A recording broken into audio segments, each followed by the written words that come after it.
Pega a visão do canal do Guerreiro. Hoje eu quero fazer um devocional usando o tabernáculo de Moisés e o templo de Salomão aqui, que foi feito carinhosamente aqui pela Igreja Universal, né? Então nós vemos aqui o tabernáculo de Moisés, uma réplica, e o templo de Salomão, aqui da Igreja Universal do Reino de Deus aqui, né? Eu queria trazer uma palavra com aquilo que está acontecendo atualmente aqui nos Estados Unidos, né? Então qual que é a diferença entre os dois? Em Êxodo 25, 8 e 9 está escrito: me farão um santuário e habitarei no meio deles, conforme tudo o que eu te mostrar, para modelo do tabernáculo e para modelo de todos os seus pertences, assim farei. No Monte Sinai, Deus revelou a Moisés os 10 mandamentos e os escreveu em 2 tábuas de pedra. Em seguida, ele ordena ao povo, por intermédio de Moisés, que fizesse oferta, a fim de construir o santuário, que seria o lugar da habitação entre eles. Como o povo estava em peregrinação pelo deserto, o santuário seria móvel e todos os seus detalhes de sua construção foram dados a Moisés. As primeiras instruções foram em relação aos móveis, utensílios, que comporiam seu tabernáculo. Além de sua utilidade, esses objetos continham em si uma didática para a espiritualidade dos israelitas. E começa a ser construído, é interessante que ele começou a ser construído de dentro para fora. Da mesma forma que Deus opera em quem alcança a salvação através de Jesus Cristo. O primeiro e mais importante utensílio a ser construído era uma arca, está dentro daquela tenda, né? Era uma arca coberta de ouro. Nela seria guardada as tábuas contendo os mandamentos, e sobre ela ficaria um propiciatório, tendo 2 anjos querubins de asas abertas. Entre eles, Deus se faria presente. Depois das instruções acerca dos utensílios, Moisés foi orientado sobre a construção do santuário, denominado tabernáculo ou tenda da presença. É essa tenda colorida que nós vemos ali com 5 colunas, né? O tabernáculo, que ficaria no centro de todo o acampamento israelita, seria cercado e dividido em 3 partes. Então seria na parte externa, que seria o pátio, o átrio, esse que nós estamos vendo, né?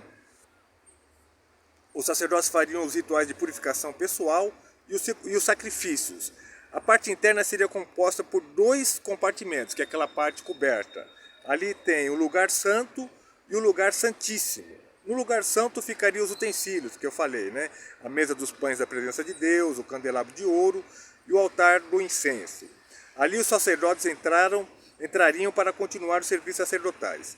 No Santo do Santo, onde a Arca da Aliança representava a presença de Deus, apenas o sumo sacerdote poderia entrar para fazer expiação pelo pecado do povo. O santuário era uma representação física da dimensão do reino celestial. E após conquistar a terra de Canaã, os israelitas fixaram o tabernáculo em Siló. Já era outro local que eles fizeram o tabernáculo, né? Isso está em Josué 18:1. Posteriormente foi levado para Gibeão, 1 Crônica 21, 29 e 30.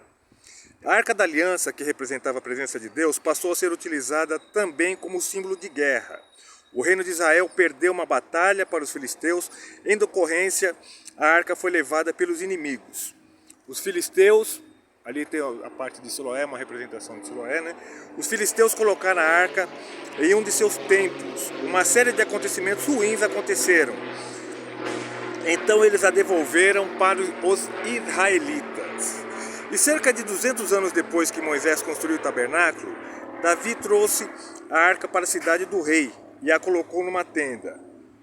Como o rei Davi desfrutava de privilégios de sua posição, ele não achava justo viver num palácio, quando certo dia, em conversa com o profeta Natã, declarou: estou aqui residindo em um palácio de cedro puro, porquanto a arca da aliança de Yahvé permanece abrigada numa tenda.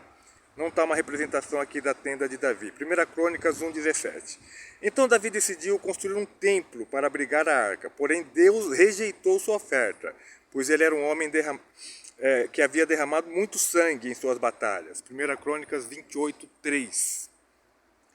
Deus permitiu que Davi juntasse os recursos para seu filho Salomão pudesse construir o templo. Então, quando assumiu o trono, Salomão utilizou os recursos que seu pai tinha deixado e concretizou o projeto. Aqui nós estamos vendo essa réplica, né? O templo seguia alguns princípios do tabernáculo, porém Salomão fez alguns acréscimos. Ele mandou trazer da cidade de Davi a Arca da Aliança e a tenda, e as colocou no templo.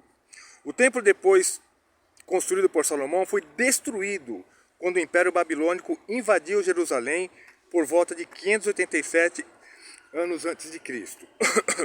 Esses acontecimentos também coincidem com o desaparecimento da Arca. Uma das linhas de pensamento é de que ela teria sido escondida pelos israelitas.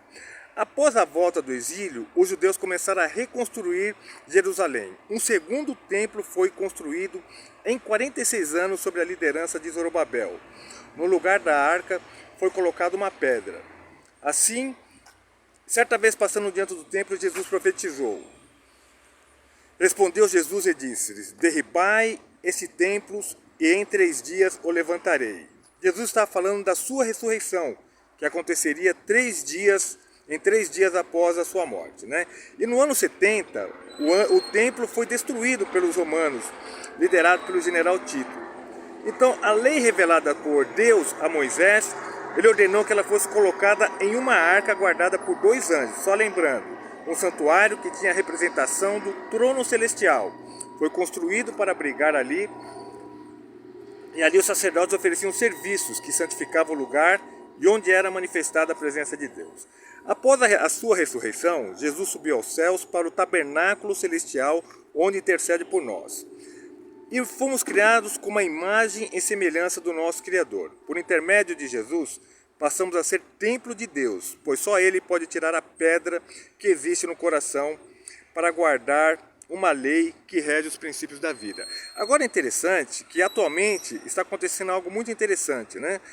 Muitos de vocês devem saber, jovens da Universidade de Harvard, nos Estados Unidos, estão há dias cultuando a Deus em constante adoração.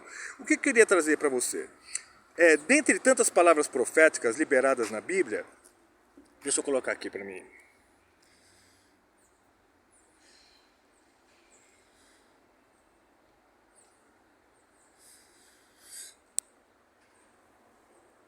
Na Bíblia Sagrada, há algo interessante no Novo Testamento e no Antigo Testamento. Tem uma palavra profética em Atos que diz assim, Atos 15:16. Depois disto voltarei e reedificarei o tabernáculo de Davi que está caído.